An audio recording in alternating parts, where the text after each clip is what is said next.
una alerta no se puede registrar ninguna venta, no se puede hacer ninguna transacción, ninguna operación sobre esos inmuebles.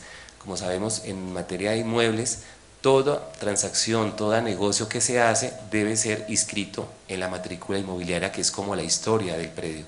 Entonces, estos comités municipales fueron creados o departamentales para esos efectos, a efectos de poder dar esa protección a que la gente que tuviera esta situación de desplazamiento, o sea, que ya es un hecho atentatorio contra los derechos humanos, además no se viera también forzada o constreñida a tener que vender o sencillamente transferir, a veces obligado, como se dice esta mañana, por la fuerza, por el plomo, a hacer transferencia de esos bienes.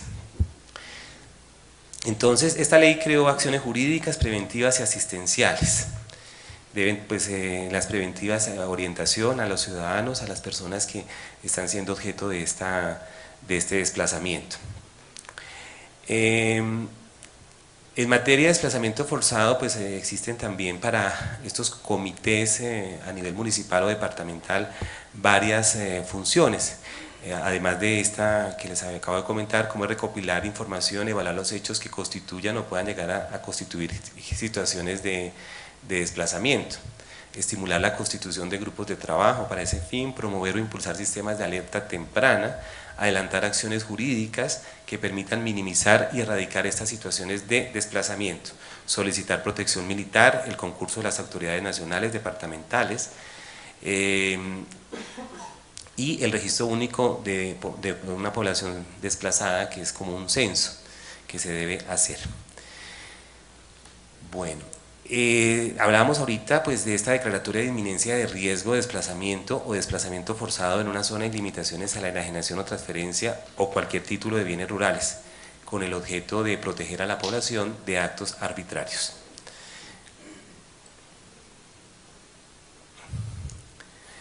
Entonces, pues así a manera de síntesis, esta hora es bastante pesada después del almuerzo y hemos tenido un día bastante agitado y nos espera una tarde también muy interesante.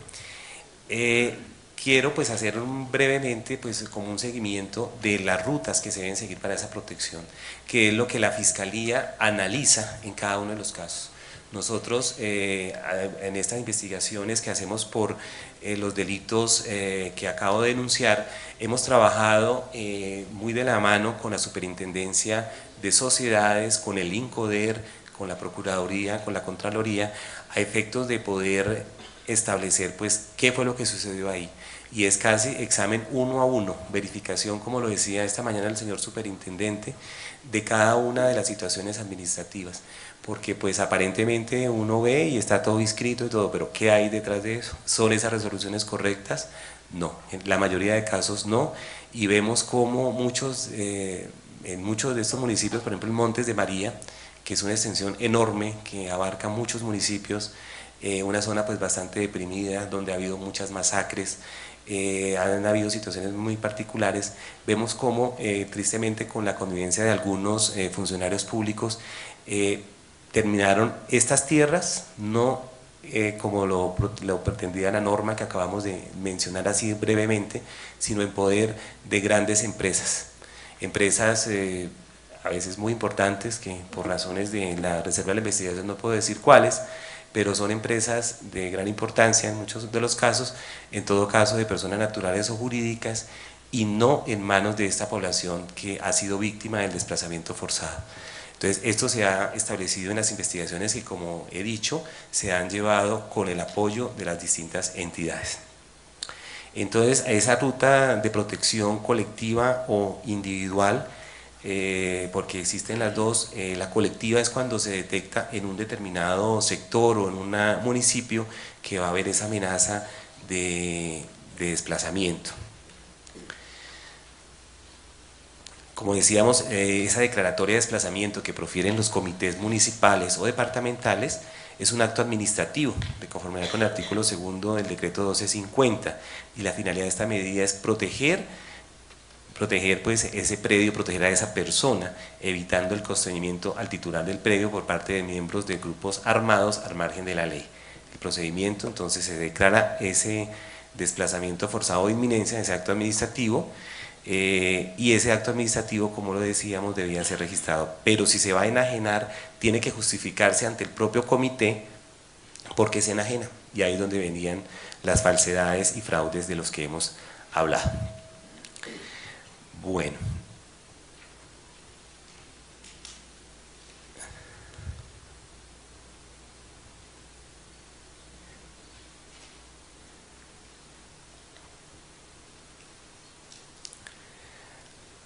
Aquí pues,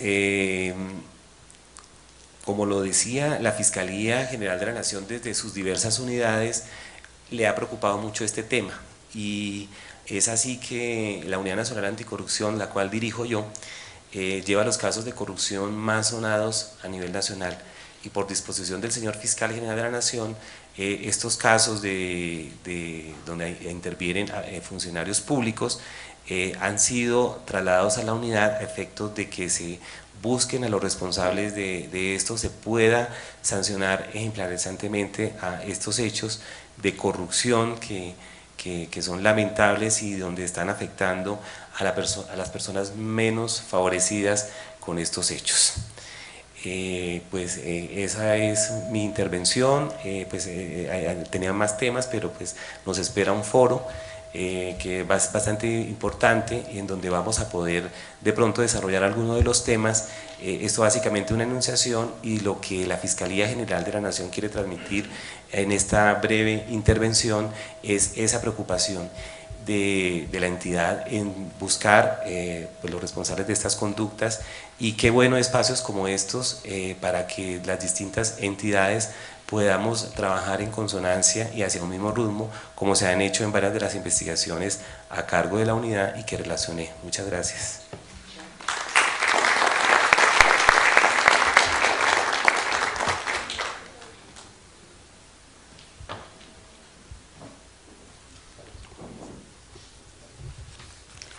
Queremos agradecerle entonces al doctor Martín Moreno San Juan, jefe de la Unidad Anticorrupción de la Fiscalía General de la Nación.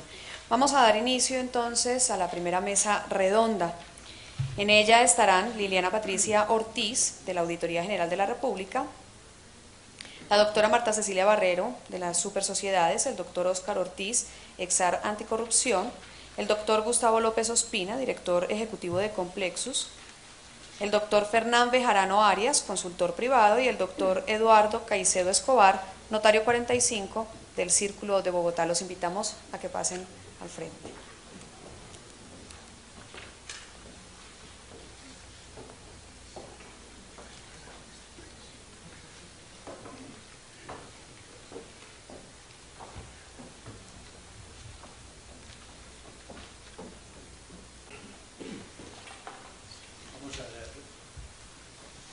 Vamos a dar inicio a la mesa redonda, anticipando, pienso, Marco, que cuando llegue el señor ministro hacemos un paréntesis para cuidar del tiempo de él también. Vamos a dar entonces inicio a esta primera mesa redonda, que pienso la vamos a tener que limitar en tiempo, porque estaba prevista desde las 2 y poco a las 4, son las 3. Entonces digamos que tenemos más o menos hasta las 4 y cuarto, 15 minutos o 20 de café, y después la segunda mesa redonda, ¿no? Para cuidar del tiempo de todos. En estas circunstancias, entonces, pediría a los participantes de la mesa, tendremos cuatro exposiciones, si la hacemos de unos 10-12 minutos, entonces estaríamos por los 45 minutos, para dejar unos 15 para preguntas e intervenciones de los participantes. Si les parece estar de acuerdo, entonces te daría la palabra inicialmente a ti.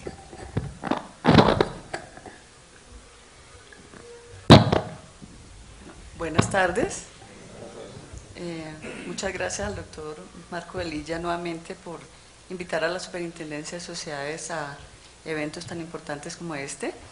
En el tema de Superintendencia de Sociedades, a raíz de la Ley 333 del 1996, esta ley estableció las normas de extinción de dominio, sobre los bienes adquiridos en forma ilícita.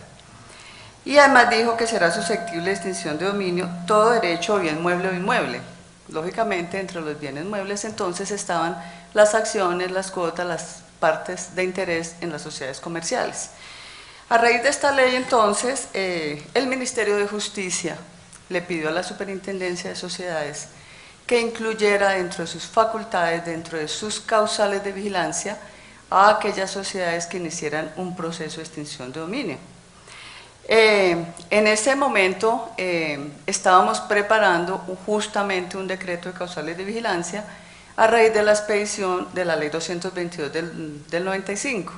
Esta ley 222 del 95, que modificó el Código de Comercio, modificó todo el libro segundo del Código de Comercio en el tema de sociedades, le otorgó muchas facultades a la Superintendencia de Sociedades, de manera que era necesario modificar las causales de vigilancia, y justamente estábamos en esa tarea cuando llegó la petición del Ministerio de Justicia. En ese momento la ministra era inclusive la doctora Rengifo, Alma Beatriz Rengifo. Había salido además la lista Clinton y lógicamente estaba todo este tema de los extinción de dominio, y quedó así en el decreto 3100 del 97, quedó establecida la causal de vigilancia y dice: quedaban sujetas a la vigilancia de la Superintendencia de Sociedades por acto administrativo particular del superintendente. ¿Por qué acto administrativo particular del superintendente? Porque lógicamente tenían que avisarnos que se había iniciado un proceso de extinción de dominio para que el superintendente pudiera emitir una resolución motivada para someter a vigilancia a la correspondiente sociedad. Dice: quedan vigiladas aquellas sociedades comerciales comprometidas en un proceso de extinción de dominio respecto de bienes como los descritos en el artículo 3 de la ley 333, o sea, cuyas acciones, cuyas cuotas o cuyas partes de capital hubieran sido comprometidas en un proceso de extinción de dominio. Aquí decía, en este artículo, la Dirección Nacional de Estupefacientes, una vez tenga conocimiento de la iniciación de una acción de extinción de dominio o lo haga en forma directa, le comunicará a la Superintendencia de Sociedades en los 3 días hábiles siguientes el ejercicio de la respectiva acción cuando la misma recaiga sobre los bienes a que se ha hecho referencia. La ley 793 de 2002 amplió un poquito ese concepto de los bienes que estaban comprometidos y dijo: se entenderá por bienes sujetos a extinción de dominio todos los que sean susceptibles de valoración económica, muebles o inmuebles, tangibles o intangibles, o aquellos sobre los cuales pueda recaer derecho de propiedad. Igualmente se entenderá por tales los frutos y rendimientos de los mismos, en el caso de las sociedades, lógicamente las utilidades. La ley 785 de 2002 dijo que la Dirección Nacional de Estupefacientes ejercerá los derechos sociales que correspondan a las acciones, cuotas o partes de interés, hasta que se produzca la decisión judicial definitiva, y mientras tanto, quienes aparecieran inscritos como miembros de junta directiva, como representantes legales, como revisores fiscales, no podían ejercer ningún acto de disposición o de administración si no tenían autorización de la Dirección Nacional de Estupefacientes. De manera que aquí nos llegó una tarea con una sociedad sui generis. Las sociedades que nosotros vigilamos normalmente, que vigilamos las sociedades del sector real, en estas sociedades existe una Asamblea General de Accionistas, una Junta Directiva, un revisor fiscal, todos los órganos sociales. Pero resulta que en este caso, las sociedades, casi en todos los casos de sociedades que tenemos, la totalidad de las acciones o de las cuotas estaban en un proceso de extinción de dominio. De manera que pasa la Dirección Nacional de Estupefacientes a representar esas cuotas o acciones. De manera que aquí el único socio es la Dirección Nacional de Estupefacientes, y es el único además que es el administrador. La Dirección Nacional de Estupefacientes siempre nombra un depositario provisional, y ese depositario provisional hace las veces de representante legal, lógicamente bajo la responsabilidad de la Dirección Nacional de Estupefacientes. Cuando nosotros empezamos con esta tarea, la lista Clinton además, fue muy ardua, porque nos tocó empezar a enviar funcionarios a todas las ciudades del país a hacer las visitas. Llegamos a hacer esas visitas y en muchos casos que encontramos, no encontramos nada, eran sociedades de papel, eran sociedades que no existían. Además, era peligroso, era arriesgado para los funcionarios hacer esta clase de visitas. Siempre teníamos que pedir un apoyo de la policía en todas las ciudades a donde iban nuestros funcionarios. Sin embargo, a pesar del apoyo, en Cali algunos funcionarios los asaltaron y se les llevaron todos sus documentos, o sea, todos los documentos que ellos habían recopilado en las visitas que estaban haciendo. Pero lo más delicado era que no encontrábamos contabilidad, porque si ya la Fiscalía había llegado a estas sociedades, también ya la Fiscalía se había llevado los computadores y se había llevado toda la contabilidad, porque era pues su prueba, su medio de prueba, y había que hacer pues la custodia de la prueba. Entonces, para la superintendencia fue difícil empezar, porque no teníamos información, porque muchas de ellas además no llevaban contabilidad, aquellas que encontramos algo, y fuera de eso teníamos un socio que además era Estado, un socio que es la Dirección Nacional de Estupefacientes, un administrador que es la Dirección Nacional de Estupefacientes, con lo cual no era fácil para nosotros, porque nosotros siempre hacemos una visita, si observamos irregularidades, damos unas órdenes, que es así, pues las damos en este caso, pero casi siempre imponemos sanciones. Entonces, pues no podía estar el Estado imponiendo sanciones al Estado, porque sería la superintendencia imponiéndole sanciones a la Dirección Nacional de Estupefacientes, porque en algunos casos la administración no era adecuada de esas sociedades. Con el decreto 4350 del 2006 sigue esa causal de vigilancia. Este decreto es el que está vigente en este momento de causales de vigilancia. No pudimos, o sea, no la sacamos a estas sociedades de la causal de vigilancia justamente por el impacto económico que ellas representan y porque la idea de que se sometieran a la vigilancia del Estado era para preservar la empresa como unidad de explotación económica, para preservar el empleo y para preservar la riqueza, sin importar quién eran sus socios.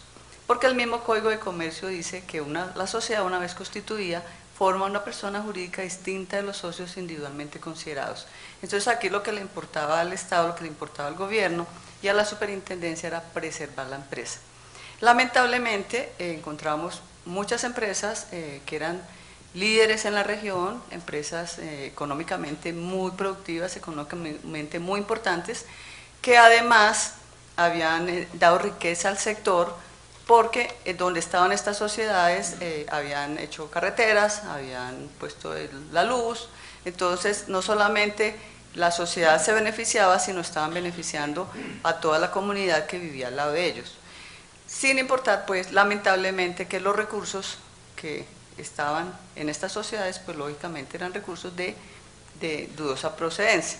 Lamentablemente, pues estas empresas, la mayoría de estas empresas se fueron a liquidación, la mayoría de estas empresas se desaparecieron.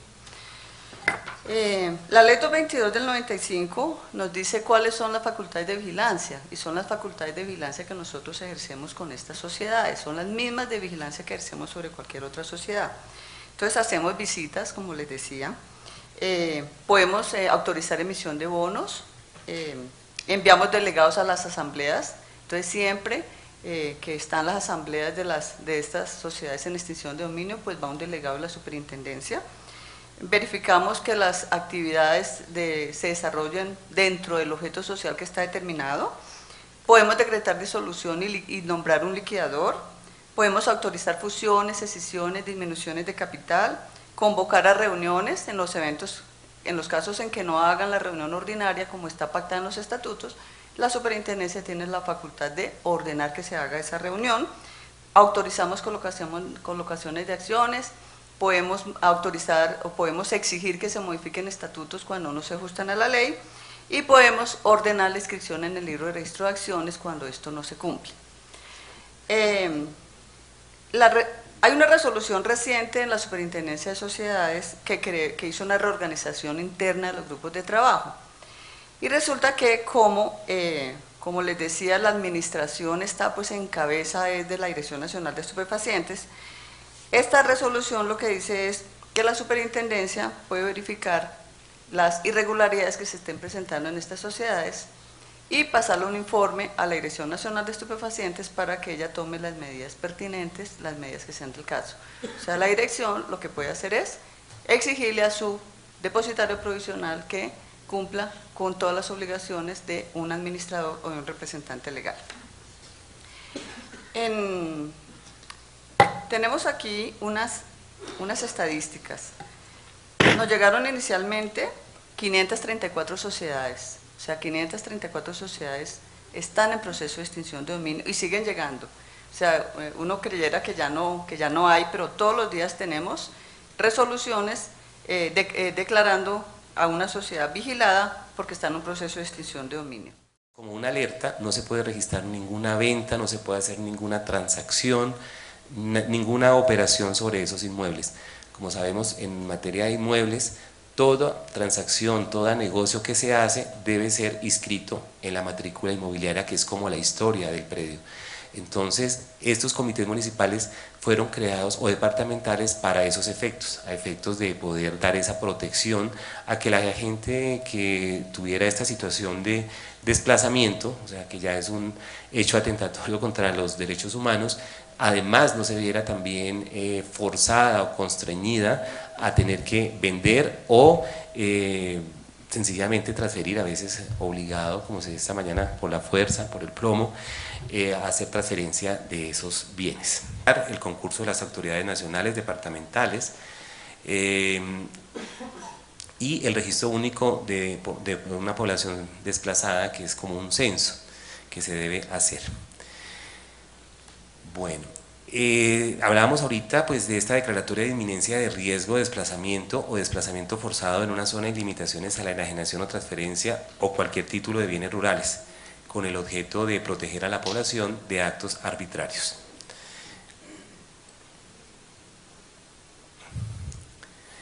Entonces, pues así a manera de síntesis, esta hora es bastante pesada después del almuerzo y hemos tenido un día bastante agitado y nos espera una tarde también muy interesante. Quiero pues hacer brevemente pues como un seguimiento. Entonces, esta ley creó acciones jurídicas, preventivas y asistenciales. Deben pues las preventivas orientación a los ciudadanos, a las personas que están siendo objeto de este desplazamiento. En materia de desplazamiento forzado, pues existen también para estos comités a nivel municipal o departamental varias funciones, además de esta que les acabo de comentar, como es recopilar información, evaluar los hechos que constituyan o puedan llegar a constituir situaciones de desplazamiento, estimular la constitución de grupos de trabajo para ese fin, promover o impulsar sistemas de alerta temprana, adelantar acciones jurídicas que permitan minimizar y erradicar estas situaciones de desplazamiento, solicitar protección militar de las rutas que se deben seguir para esa protección, que es lo que la Fiscalía analiza en cada uno de los casos. Nosotros en estas investigaciones que hacemos por los delitos que acabo de denunciar, hemos trabajado muy de la mano con la Superintendencia de Sociedades, con el INCODER, con la Procuraduría, con la Contraloría, a efectos de poder establecer pues qué fue lo que sucedió ahí. Y es casi examen uno a uno, verificación, como lo decía esta mañana el señor superintendente, de cada una de las situaciones administrativas, porque pues aparentemente uno ve y está todo inscrito y todo, pero ¿qué hay detrás de eso? ¿Son esas resoluciones correctas? No, en la mayoría de casos no, y vemos como en muchos de estos municipios, por ejemplo en Montes de María, que es una extensión enorme que abarca muchos municipios, una zona pues bastante deprimida, donde ha habido muchas masacres, han habido situaciones muy particulares. Vemos cómo tristemente con la convivencia de algunos funcionarios públicos terminaron estas tierras, no como lo pretendía la norma que acabamos de mencionar así brevemente, sino en poder de grandes empresas, a veces muy importantes, que por razones de la reserva de la investigación no puedo decir cuáles, pero son empresas de gran importancia en muchos de los casos, en todo caso de personas naturales o jurídicas, y no en manos de esta población que ha sido víctima del desplazamiento forzado. Entonces, esto se ha establecido en las investigaciones que, como he dicho, se han llevado con el apoyo